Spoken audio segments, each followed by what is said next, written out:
స్త్రీ శక్తి పేరుతో రాష్ట్ర ప్రభుత్వం ఉచిత మహిళలకి ఉచిత బస్సు ప్రయాణం ఏర్పాటు చేసిన తర్వాత ప్రతి టాక్సీ డ్రైవర్ ప్రతి క్రాబ్ డ్రైవర్ పిల్లలతో నడి రోడ్డును పడి ఏడుస్తున్నారు.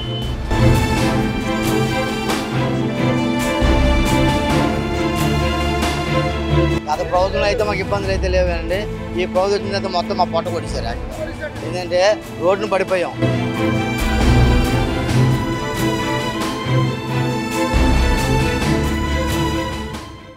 స్త్రీ శక్తి పేరుతో రాష్ట్ర ప్రభుత్వం ఉచిత మహిళలకి ఉచిత బస్సు ప్రయాణం ఏర్పాటు చేసిన తర్వాత ఆటో డ్రైవర్కి సంబంధించి కూడా చాలామంది ఆటో డ్రైవర్లకు ఉపాధి లేదంటే కూడా కొంత ఆవేదన వ్యక్తం చేసే పరిస్థితి. అసలు ఇక్కడ మనం చూడడం ప్రస్తుతం అయితే ప్రయాణికులు మహిళలంతా కూడా పూర్తి స్థాయిలో కూడా బస్సులకి వెళ్ళడం వల్ల కూడా సగానికి సగం మంది మహిళలంతా కూడా, ఎందుకంటే వాళ్ళంతా కూడా బస్సులకి ప్రయాణం చేస్తున్నారు. ఎక్కడో అడపదడప ఎవరైతే జెంట్సే ఎక్కాల్సిన పరిస్థితి. చాలా వరకు మహిళలు అయితే మాత్రం ఎక్కువగా బస్సుకి వెళ్ళడానికి ప్రయారిటిస్తున్నారు. ఎందుకంటే ప్రతి ఒక్కరికి కూడా ఎక్కడి నుంచి అంటే జిల్లా వ్యాప్తంగా కానీ లేదా రాష్ట్ర వ్యాప్తంగా ఎక్కడ తిరగాలని సరే వారు ఫ్రీగా తిరగడానికి ఒక రకమైన వెసులుబాటు ఉంది. కాబట్టి దీంతో మహిళలంతా కూడా చాలా వరకు అయితే మాత్రం వాళ్ళు బస్సులు వెళ్ళేందుకే వారు ఆసక్తి చూపిస్తున్నారు. ఇక్కడ ఆటోకి సంబంధించి అయితే పురుషులే అయితే మాత్రం తప్పనిసరి పరిస్థితుల్లో వారు, ఎందుకంటే వారికి ఫ్రీ లేదు కాబట్టి వారే ఇక్కడ నుంచి ప్రయాణం చేయాల్సిన పరిస్థితి. ఇక్కడ మన ఆటోలు ఉన్నారు. బ్రదర్, ఎలా ఉంది మహిళలకి ఉచిత ఫ్రీ బస్సు ఇచ్చిన తర్వాత మీ పరిస్థితి ఎలా ఉంది?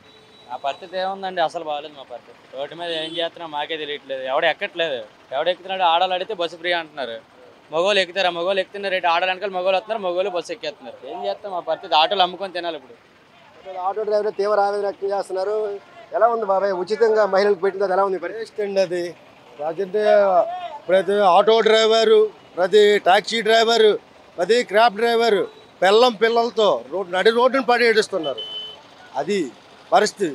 మా కూలోళ్ళని పొట్ట కొట్టాలని చూస్తున్నారు. ఏంటి మా పరిస్థితి? ఎవరితో చెప్పుకోవాలో అర్థం కావట్లేదు సార్. ఏంటి ఎప్పుడు లేనిది ఎందుకు సార్?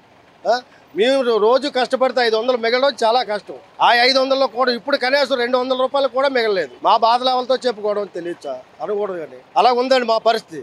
చావాలో బతకాలో తెలియని పరిస్థితి అయిపోయింది. ఎందుకో మమ్మల్ని ఇలాగ ఇబ్బంది పెడుతున్నారు. ఎప్పుడూ లేనిది ఇలాగ తయారైంది సార్. గతంలో ఎలా ఉండేది? గతంలో ఏమీ లేవు సార్. అంతా హ్యాపీగా ఉండేది, చాలా బాగుండేది సార్. ఈ ప్రభుత్వం వచ్చాకే చాలా దారుణంగా చేసిందండి.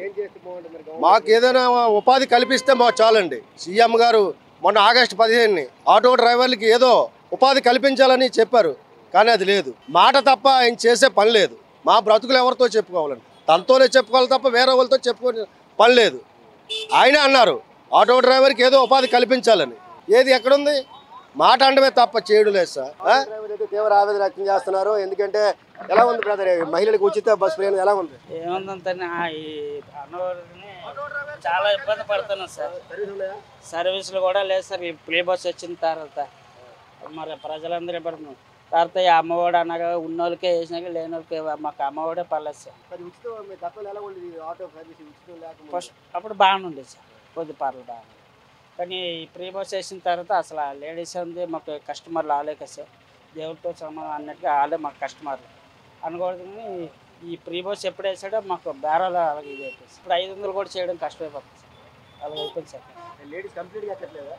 లేదు సార్, అసలు అది ఏమి లేదు. ఏదో పెద్దవాళ్ళ ట్రైన్ ఎక్కుతుంది, 2-3 టికెట్లతో రావాల్సి వస్తుంది. ఎవరో మగవాళ్ళు ఎక్కితే ఎక్కుతారు, లేడీస్ ఎక్కడో. కానీ కంపల్సరీ మన సర్వీసులు లేవు సార్. చాలా ఆటో వాళ్ళందరూ చాలా ఇబ్బంది పడుతున్నారు. ఇప్పుడు చాలా బాగా ఇది అయిపోయింది సార్. గవర్నమెంట్ ఏం చేస్తుంది? మరి ఏం చేస్తుంది? చంద్రబాబు నాయుడు గారు ఇది ఒక విషయంలో మాకు నెలకి ఏదో ఒక ఆదాయం కల్పిస్తే, నెలకు ఒక 25,000 ఇలాగ ఇస్తే ఏదో ప్రభుత్వం మీద కొద్దిగా బతుకుతాం సార్. మరి ఫైనాన్స్లని అయ్యి లోన్లని మాకు ఇంటి హౌస్ అని రెంట్లని అన్నీ కట్టాలి కదా సార్. స్కూల్ ఫీజులన్నీ ఇవి వచ్చింది 500తో మేము ఏం బతుకుతాం సార్? అది చంద్రబాబు నాయుడు నేను తెలియజేసుకుంటాను సార్. అది ఒక్క విషయం. అదే మేము ఆటో ఫైనాన్షియల్ కట్టాలి, చాలా రకమైన ఇబ్బందులు ఉన్నాయి. ఇటువంటి ఇబ్బందుల సమయంలో ఫ్రీ బస్ పెట్టడం వల్ల చాలా ఇబ్బందులు వస్తున్నాయి. ఆటో డ్రైవర్లు ఆవేదన వ్యక్తం చేస్తున్నారు. ఇక్కడ మరి కొంతమంది ఆటో డ్రైవర్లు, బాబాయ్ ఎలా ఉంది ఇప్పుడు ఫ్రీ సర్వీస్ వచ్చిన తర్వాత మీది ఆటో సర్వీస్ ఎలా ఉంది? ఆ సర్వీసులు అస్సలు లేవన్నా, అనకూడదు. కానీ మాకంటే ఎట్లేదు, ఉదయం లేస్తే సాయంత్రం వరకు వెళ్తే 500-600 కూడా కష్టం అయిపోతుంది. డబ్బులు కూడా అసలు కనబడ్డది. ఇంటి కడతావా, కరెంట్ బిల్లే కడతావా, పిల్లలు ఫీజే కడతావా, బండి ఫైనాన్స్ కడతాం, అట్లా పోతుంది. అస్సలు ఇబ్బంది అయిపోతుంది సార్. అనకూడదు, మాకు చాలా ఇబ్బంది అయిపోతుంది. ఒక ఆటో డ్రైవర్కి గవర్నమెంట్ జాబ్ కాదు, ఏమి కాదు. ఉదయం లేస్తే కూలి పనికి వెళ్ళినట్టే ఉంటుంది మాకు. ఆ సర్వీసులు బేర డీజిల్ కూడా రేట్లు ఎలాగో ఉన్నాయి. వాళ్ళు తీరిపోతుంది ఇక్కడ అందరికీ ఆటో డ్రైవర్లు అందరికీ అనకూడదు. కానీ మాకు సంవత్సరానికి అనకూడదు, జగన్ ఉన్నప్పుడు కూడా మాకు ఇంత వేసేవాడు, కానీ అది కూడా లేదు ఇప్పుడు వచ్చి మాకు.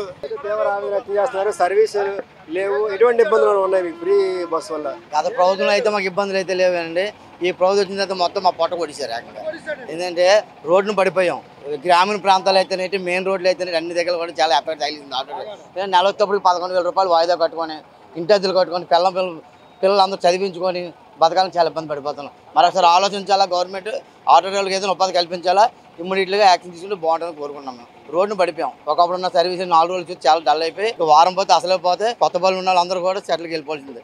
ఫైనాన్స్ అప్పు పరిస్థితి వచ్చేస్తుంది. ఎందుకంటే అంతగానో అప్పులు చేసి పోతాం. మేము ఒకసారి ఆలోచించుకొని మీరు కూడా మీడియా ద్వారా అందరూ చెప్పాల్సిన కోరుతున్నాం. మేము ఆటో డ్రైవర్లు అంతా తీవ్ర ఆవేదన వ్యక్తం చేస్తున్నారు. ఫ్రీ బస్ సర్వీస్ వచ్చిన తర్వాత మాకు చాలా ఇబ్బందులు ఉన్నాయి, అసలు ఫైనాన్షియల్ కట్టలేకపోతున్నాం అని చెప్పి కూడా వీరైతే తీవ్ర ఆవేదన వ్యక్తం చేస్తే బ్రదర్ ఎలా సర్వీస్ బాగుందా ఇప్పుడు ఈ ఫ్రీ? మరీ దారుణంగా ఉందన్న. మళ్ళీ ఇంటి అద్దెలు ఇవన్నీ కట్టుకోలేకపోతున్నాం, బోల్ ఇది అయిపోతుంది. మామూలుగా 60 సంవత్సరాలు 70 సంవత్సరాల వయసులో పెట్టినామన్న ఫ్రీ బస్సులు ఇప్పుడు వేయటానికి మరీ దారుణం, మరీ దారుణంగా మరీ ఇదిగా ఉందన్న. మరి రోజుగా ఒక 500 600 చేయడం చేసుకొని ఇప్పుడు 300 500 చేయడం కష్టమైపోతుంది. మరీ దారుణంగా ఉంది. అన్ని రేట్లు పడిపోయి అన్ని జరిగిపోయి అంతే. ఒక 60 సంవత్సరాలు 40 సంవత్సరాలు 60 సంవత్సరాలు వయసులో పెట్టిన వారు ఫ్రీ బస్సులు. వయసులో వాళ్ళకి అమ్మాయిలకి అందరికీ ఫ్రీ బస్సులు అంటే ఎక్కడెక్కుతారు ఆటో ఎక్కడెక్కడ అసలు. ఇక వీళ్ళిద్దరిని చెప్తున్నాను, ఒకలాగా వీళ్ళిద్దరు ఎక్కారు. లేనా లేడీస్ కూడా ఎక్కువ 4 5 ఎవరు లేరు. ఇద్దరితో వెళ్ళిపోవచ్చింది ఒక 50 60 రూపాయలు. మామూలు మినిమం 100 రూపాయలనే బండి తీయాలి. 50 60 రూపాయలు ఆయిల్ ఖర్చులు పోతున్నాయి. ఏముంది వీళ్ళిద్దరు ఎక్కారు, ఎవరు లేడీస్ కూడా ఎక్కలేదు ప్యాసింజర్. చాలా దారుణమైన ప్రభుత్వం. చాలా ఇబ్బందిగా ఉందన్న. బాగా ఇంట్లో 500 కూడా పట్టుకెళ్ళాలంటే కష్టంగా ఉంది. ఆయిల్ డబ్బులు కూడా రావట్లేదు. 2 మనుషులు తీసుకెళ్ళాలంటే కనీసం 50 రూపాయలు తీసుకెళ్ళాల్సి వస్తుంది. ఇంటికి కనీసం మిగతా రోజులు అయితే 1000 రూపాయలైనా పట్టుకెళ్ళాను. ఈ రోజులు బట్టి 300 పట్టుకెళ్ళాలని చాలా కష్టంగా ఉందన్న.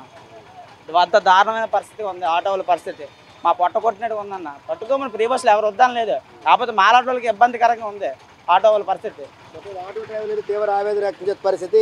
ఉచిత బస్సు సర్వీస్ పెట్టడం వల్ల మాకు పూర్తి స్థాయిలో కూడా సర్వీస్ లేకుండా పోయాయి. ఇప్పుడు మేము చాలా వరకు కూడా బ్యాంకుల్లో లోన్లు వాడి అప్పులు వాడి కూడా ఆటోలు కొనుక్కున్నాం. మాకు ఎందుకంటే పెద్ద చదువులు లేవు, చదువు లేదు కాబట్టి ఆటోలు వేసుకుంటూ బతుకుదాం అనుకుని చాలా కాలంగా కూడా ఆటోలు వేసుకుంటాం. రోజు కనీసం ఒక 1000 రూపాయలు చేస్తే అన్ని ఖర్చులు పోగా మాకు 400 500 మిగిలేది. ఇంటికి వచ్చి సరిపోయేవి. పిల్లలు చదివించుకోవడానికి ఒక రకమైన ఉపాధిలా ఉండేది. ఫ్రీ బస్సు సర్వీస్ వచ్చిన తర్వాత మహిళలకి అది మంచిదైతే అయ్యింది, కానీ ఆటో డ్రైవర్లకు సంబంధించి ఇది ఒక శాపంలా మారింది. ఖచ్చితంగా ప్రభుత్వం ఏదో విధంగా ఆటో డ్రైవర్లు ఆదుకోవాలి. ఫైనాన్స్ సంబంధించి కానీ, లేకపోతే డీజిల్కి సంబంధించి సబ్సిడీలు కానీ, ఇలాగ ఏదో ఒక రకంగా కూడా ఖచ్చితంగా కూడా ప్రభుత్వం ఆడుకోవాలి. లేని పరిస్థితుల్లో మాత్రం ఆటో డ్రైవర్లు ఖచ్చితంగా భవిష్యత్తులో అనేక రకాల ఇబ్బందులు పడాల్సి వస్తుందంటే కూడా ఆటో డ్రైవర్లు అంతా కూడా ఆవేదన వ్యక్తం చేస్తున్నారు. వీడియో జర్నలిస్ట్ సత్యతో Ramu, BBC on TV, Visakhapatnam.